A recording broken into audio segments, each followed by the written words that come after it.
Welcome to Otu Barracks, Teshi, home of the Ghana Armed Forces Command and Staff College.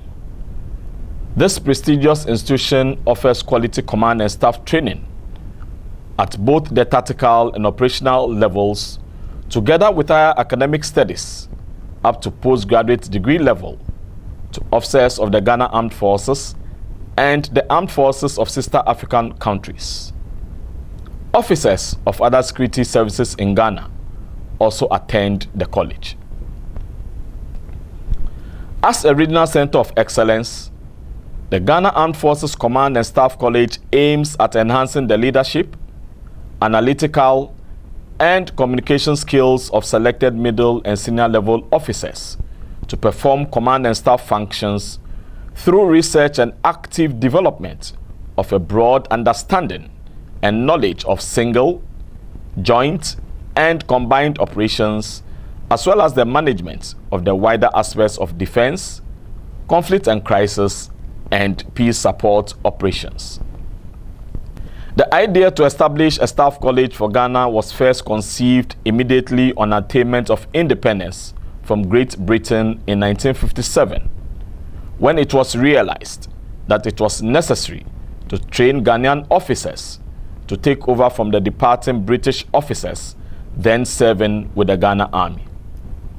The idea was, however, shelved because of logistics and other constraints.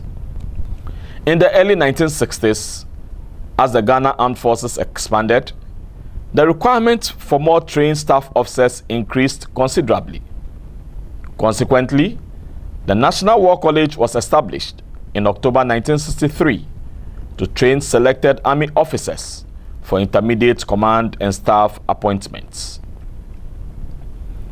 In December 1963, the National War College was renamed the National Defense College. In January 1964, the institution was once again renamed the Junior Defense College. And in 1973, the Junior Defense College was opened to students from allied African countries. In early 1976, almost 20 years after the idea was conceived, the Ghana government made a firm decision and commitment to establish a Grade 2 Command and Staff College as the highest institution of learning, where midstream officers of the rank of Major and Lieutenant Colonel and their equivalents in the Navy and Air Force would be trained.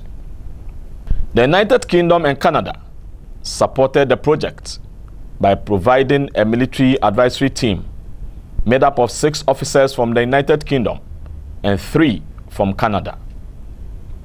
This association, particularly with the British, would continue for decades. The Ghana Armed Forces Command and Staff College was established in July 1976 as a tri-service and joint institution.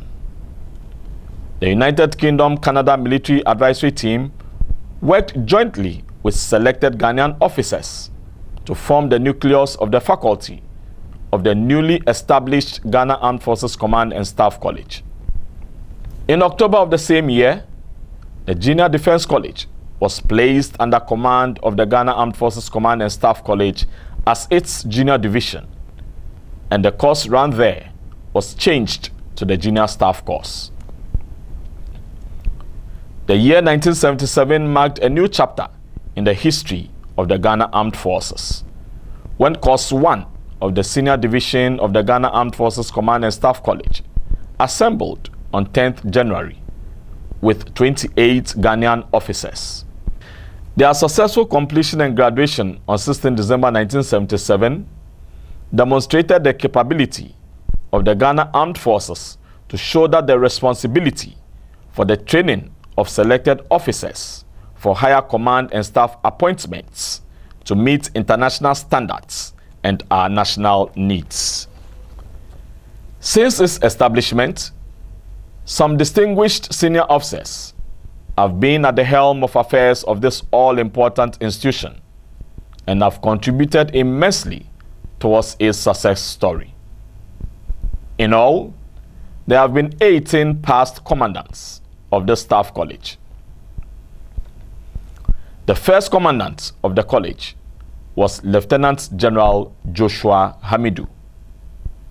The general sheds light on the establishment of the college vis-a-vis challenges faced at the time.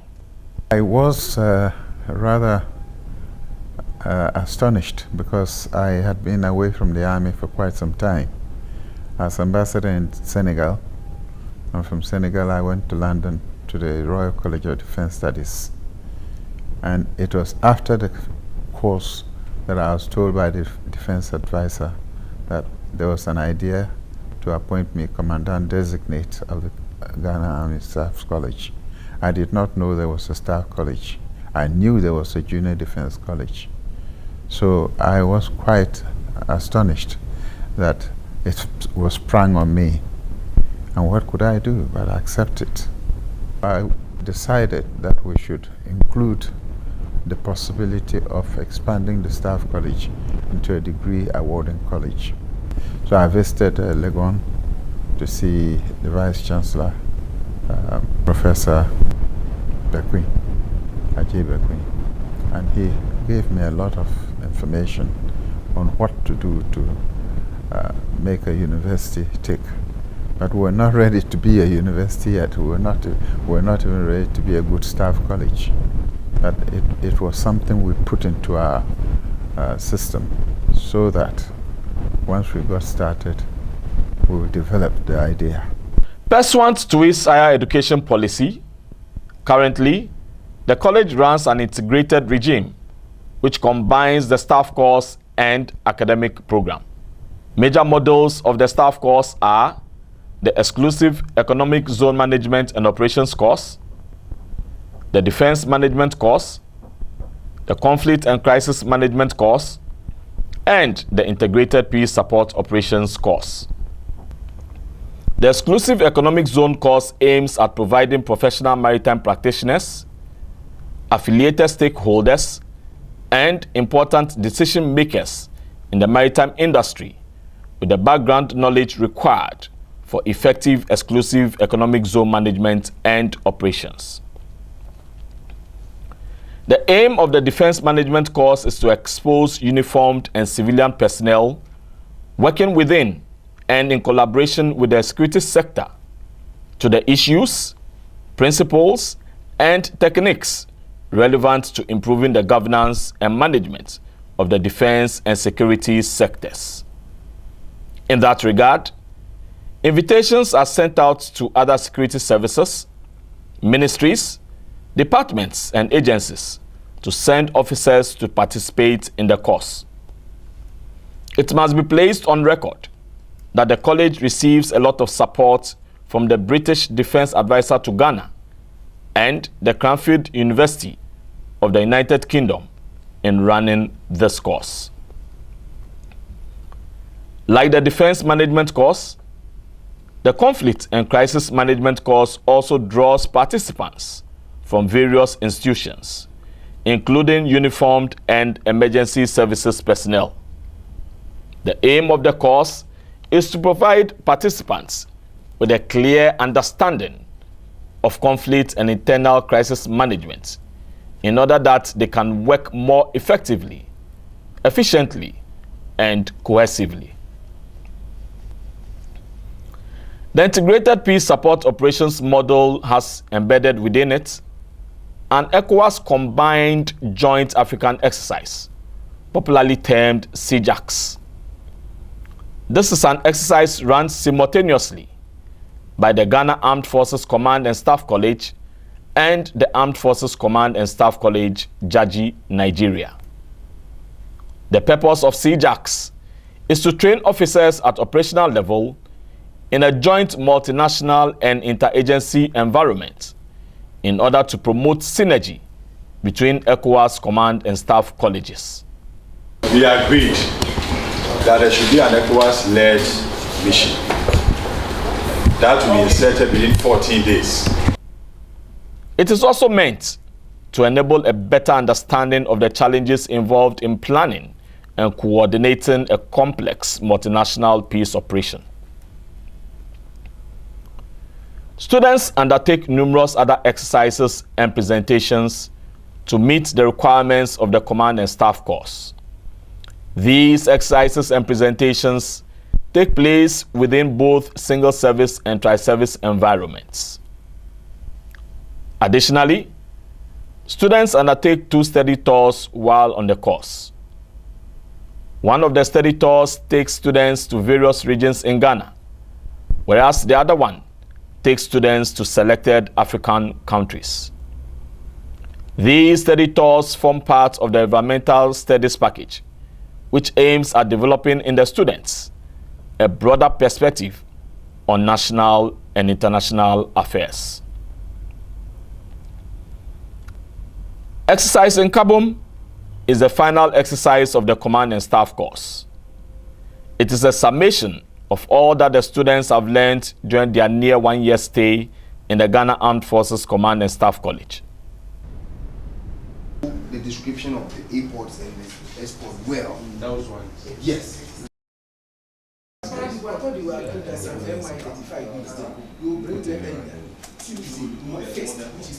It is not only work and work all through, since all work and no play, like they say, makes Jack a dull boy. There are facilities, like the Fletcher Mess, that students can retire to at the end of each day's work to wind down while planning for the next day's activities. As part of the integrated program being run at the college now, students undertake studies leading to the award of Master of Science in Defense and International Politics. The brain behind the master's program, which is run at their college, is Air Vice Marshal Isifu Sakib Kadri, the immediate past commandant of the Ghana Armed Forces Command and Staff College. When I entered this college in 2013, immediately, what struck me were the new imposing buildings. There was this new structure, the academic block and the auditorium. In fact, my first turn when I stepped out of my staff car was to the left, where the old commandant's office was, before I was guided back to the new academic block, which is where we currently are. I also saw a beautiful, well-designed landscape. I mean, serene environment. For me, it was the best you can find for learning. And lastly, with my interactions with the staff, I saw a core of very dedicated staff, ready and willing to work. Fortunately, when I arrived, we had the normal military routine where I was properly briefed before the handing over. And during the briefing, there were certain issues which came up. One was the need to expand the programs of the school, to also see what to do to increase revenue for the school, to generate more revenue, and then strategies to reduce cost. School had its institutional accreditation already from the National Accreditation Board. And at that time, we were running programs from JIMPA, that's the Masters in Governance and Leadership. And from Legon, we were running programs from LESIAD on international relations. I thought there was a need for our own dedicated flagship program. And that's what we started, the Master of Science in Defense and International Politics. There was also the need for an expansion into other programs later. And for instance, we thought about strategic leadership programs, masters in supply chain management, where we're supposed to collaborate with KNUST. Some of these programs, I think, will come on board later. Funding definitely was a very big headache. However, I was lucky to have the support of the General Headquarters. The CDS, the service chiefs, all chipped in. Apart from that, we sought to go out to sponsors. And one of the major sponsors that we had was CDH. CDH Financial Services Limited actually single-handedly supported us in funding the infrastructural development of our IT section. So the entire internet infrastructure of this college was funded by CDH. So that's one of the areas. We also had, from CDH, they assisted us in purchasing computers. And in fact, they actually even are sponsoring the program for the best student in academic affairs. Then we had sponsorship also from banks like the Ghana Commercial Bank, Stanbic, Ghana International Bank. We had sponsorship from Star Life Assurance. Look, B Systems, which deals in software, took on itself to create a website for the college. So the website we're using currently was developed, designed, and built for us by B Systems at no cost at all whatsoever. Then the UK government also came in. They'd been helping the school along, but they increased their support. And I'm very glad to note that apart from sponsoring students, they took on some of the modules that we ran and sponsored them. Then, of course, last but not the least was ECOWAS EU fund, which is supposed to help us in training of the sub-region. And yeah, we got some assistance from them to buy some equipment and run some of our modules. Yeah, you asked about whether I was one lucky chap. I think I'm a bit lucky.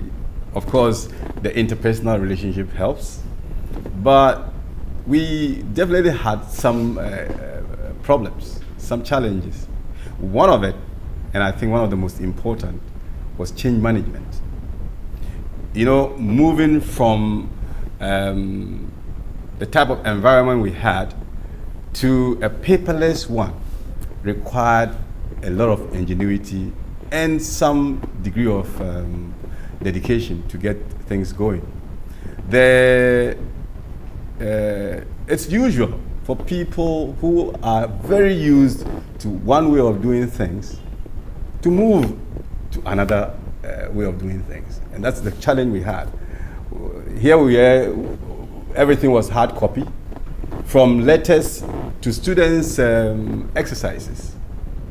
And our avowed aim at that time was to move into a paperless environment. It was a big challenge. Fortunately, with a lot of dedicated staff supporting me, we managed to transit, and now we can say that this college is working at least, I can say 80% paperless. That's one challenge. The other one, of course, related to this is how to motivate the staff to ensure that they go along with you. It was a challenge that we took on, and I think with some of the interventions I put in place, that by and large was resolved. And I think now we can say kudos to my staff. They did a lot of the hard work. I was just there to try and steer them in the right direction. Some of what I would consider very significant. The first one was the fact that we've managed to put in place a functional internet infrastructure that has more or less pushed us into the paperless environment. Now we have adequate number of computers, servers, and other internet electronic gadgets to ensure that all syndicate rooms in the senior division,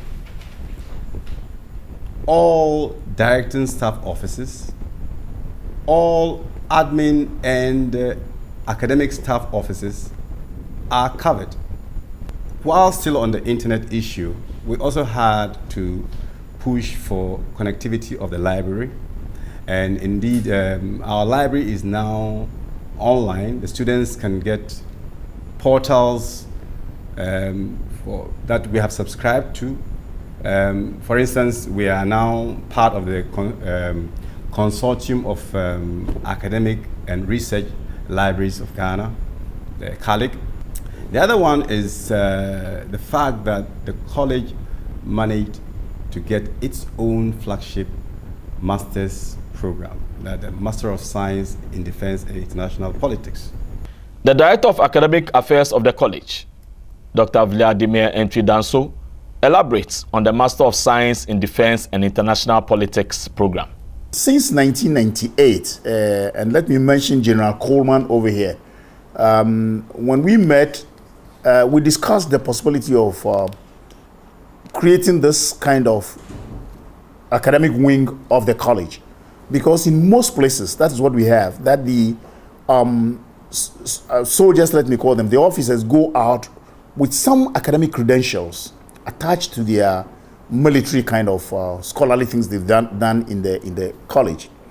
So through those discussions, I had the opportunity to train myself, if I will, in some places, specifically Shrivenham. On my return, I wrote proposals for the college, which were accepted. But along those lines, again, the college wanting to have such a program linked up with the Ghana Institute of Management and Public Administration, GIMPA, and the University of Ghana, Legon, to run some programs. We thought, why wouldn't we be able to run our own programs like it happens in Shrivenham and others? And so we needed to look for accreditation. And so in all these, commandant after commandant, after reading their notes, knew I have been part of it. So I'm always called to move the idea a step further. And so finally, we looked for institutional accreditation. So the accreditation board gave us that institutional accreditation. Then we needed to go further to get program accreditation. So again, I chaired a committee that wrote the program.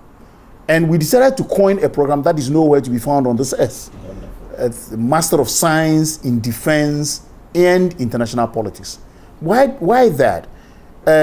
Defense is the mainstay of any military organization. Security is attached where defense is concerned. Now, the world of today is such that your military must know the world around them and know the science of it. And that will inform defense policy as well as foreign policy. So we coined a program that would inure to the benefit of the Ghana Armed Forces, inure to the benefit of Ghana, and inure to the benefit of those allied countries that bring their students here. And we did it in such a way that it will be a beacon to other countries to send their students here to get this unique kind of certificate. So we've started running the program. We've graduated the first cohort. We have the second cohort. And what we decided to do, asking accreditation, the permission also, is to allow civilians to also enjoy this kind of unique program, because civilians must also understand the science of defense and security as it links with foreign policy and it links with the world around us. Luckily for us, we got the first cohort also running, and they are about graduating very soon. And we got a second. And we are inviting all other civilians who want to take advantage of this program to let them know that it's a very unique program, very important. It opens the doors to several organizations, not only a military kind of thing, but it opens the doors for work in several other places, in any of the security organizations, in any of the international organizations and things like that. An area that has seen an improvement, especially in the phase of the expanded program, is record management in the college. The college archivist, Ms. Ophelia Yasafo, throws light on the issue. Here we have the generic boxes, which is the brown one. So these are the classification numbers I was talking about. And then what about this? I have a number. They are all classifications. With a B, the one written with the boxes shows that help us to know which number exactly and which number of the boxes. So we've numbered all the boxes, and then the files in the boxes are also numbered. What has the immediate past commandant got to say regarding the future of the college? Well, I would say very bright. Very bright because things have been put in place, and indeed we have a 5-year strategic plan. This strategic plan captures all aspects of the school's life for the next 5 years. Some of the aspects of the plan include infrastructural improvement. So, for instance, Get Fund is already building for us a 54 apartment building for our students. So that would increase the number of students we can take. Then again, we have plans to refurbish and indeed reconstruct the dining hall to take in more students. The plan also has in mind opening up and creating more programs so that the school can generate more funds. So by and large, in the end, I can only say nothing but that we have a very, very bright future for GAFCSC going forward. On Friday, 15 July 2016, Rear Admiral Seth Amwama took over as the new commandant of the Ghana Armed Forces Command and Staff College.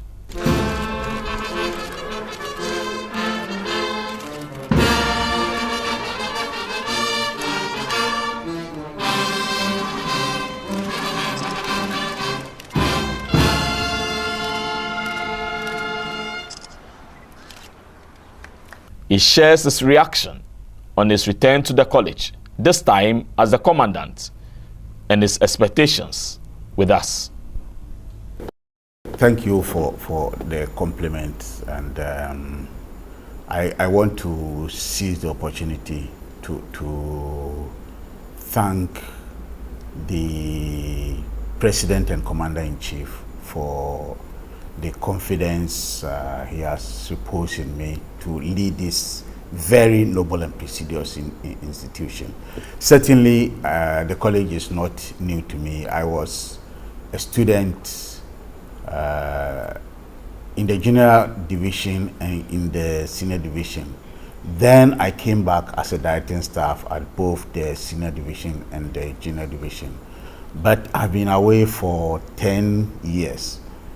And coming back, I'm amazed by the massive transformation that the college has undergone in terms of infrastructure, in terms of expansion of the programs, in terms of the application of information technology, and in many other areas.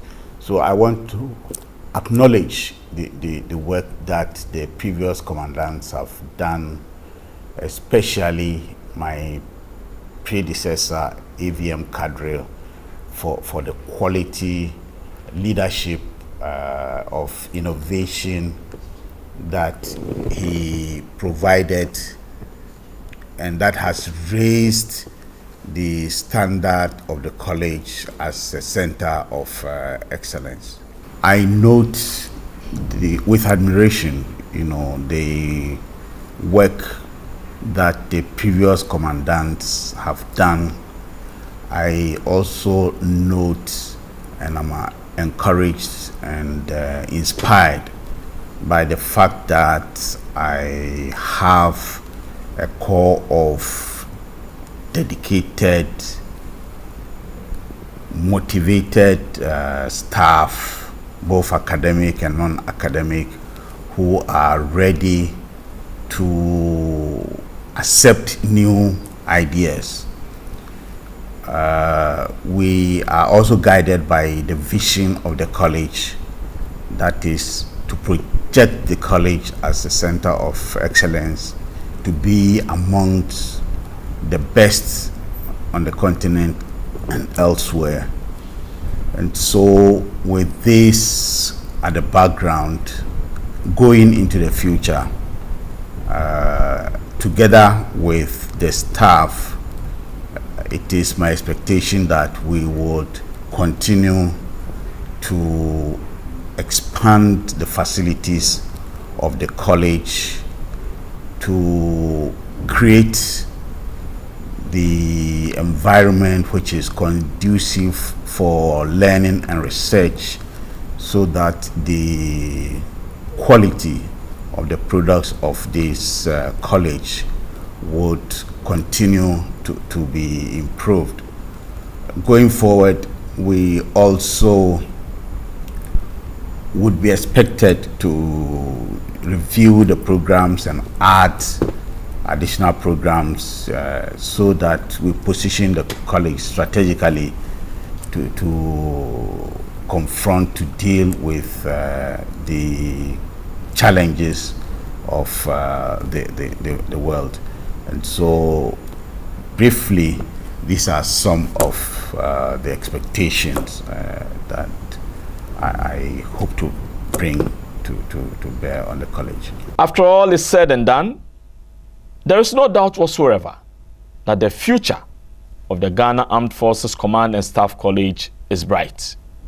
Indeed, rather than being the limit, the sky can only be the starting point.